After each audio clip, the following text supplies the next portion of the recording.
Hello, my name is Chedomir Nestorovic. I'm a professor at the ESSEC Business School in Singapore.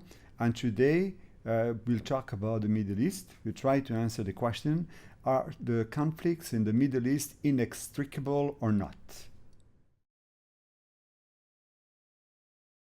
By looking at the map of the Middle East and the different conflicts, it seems really that the conflicts are inextricable, and it seems also that everyone is fighting against everyone. So finding a solution to the crisis would involve that we have one global approach for the Middle East, which today is practically impossible to achieve. We have four big conflicts today, one in Syria, another one in Iraq, the third one in Yemen, and the last one in Libya. And we don't have only domestic forces fighting there, we also have international presence, especially the United States and Russia. Why are the conflicts inextricable in the Middle East? It is because there is a mix of different reasons, all more important than the other. The first one being history, the second one being the ethnic groups, and the third one being religion. Concerning history, here we have some of the oldest civilizations in the world, namely Egypt on one side and Mesopotamia on the other side. It means that we have recorded history of more than 5,000 years, so obviously we also have 5,000 years of conflicts in order to be recorded. And some groups today may refer to a very old conflict happening 2,000 years ago in order to justify the conflict that is existing today. As Winston Churchill used to say about the Balkans, he quoted that the Balkans produce more history than they can consume. For the Middle East, it is even more important. That is, we can easily translate it to the Middle East create more history than they can consume. After looking at history, the ethnic groups are also numerous in the region. On one side we have the Arabs, this is by far the largest group. After that we have the different groups coming from Iran. Third one will be the Turkish groups, and the last one being the Jews, Christians, and other minorities which live in the area.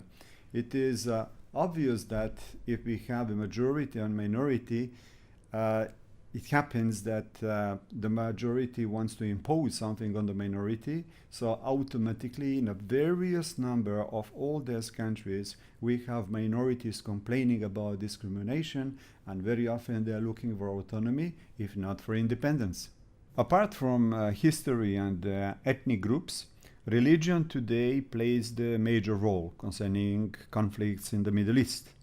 And it is quite understandable because all the monotheist religions originate from the Middle East, that is Judaism, Christianity, and Islam.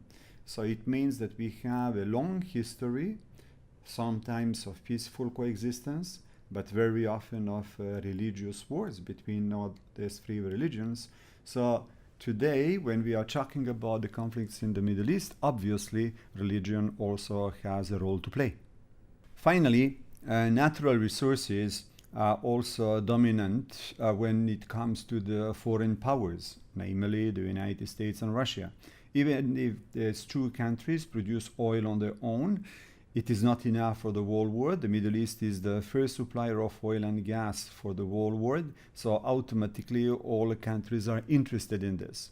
Today, what we have is some sort of proxy wars when the different heavyweights, namely Saudi Arabia and Iran, do not confront each other directly, but they are using their own allies in order to make war in various countries in the Middle East. So it's very hard to address who is the real instigator, who is the really author of the different conflicts. In fact, there are only four countries which have the capacity to wage war or have the capacity to influence other countries. And these countries are Turkey, Israel, Saudi Arabia, and Iran. So if we want, we may simplify the complexity of the Middle East conflicts area only to these four countries and to see what is going on. We can imagine two types of scenarios. The first one is called the worst is yet to come. So in that case, we can imagine an open war between Iran and Saudi Arabia. And we can even say, well, if there is a war between these two countries, at the end of the day, one party will win. So this will stabilize the region. So in that case, we cannot have problems that we have today. On the other side, if, for instance, there is a war between Turkey and the Kurdish regions in Syria and Iraq, we can also say at the end of the day, one party will win and this region will be stabilized. So this is the scenario number one, when the worst is yet to come and that we are transforming the latent wars into open wars. The second possibility, and this is the scenario number two, is say the worst is never certain. And we can also imagine that Saudi Arabia and Iran are coming to terms and they are signing the peace of the braves. Of course, all parties will lose a little bit in this, but at the end of the day, we'll have the stabilization of the region, and the same peace of the braves can also be signed by Turkey and the Kurdish regions in Syria and Iraq.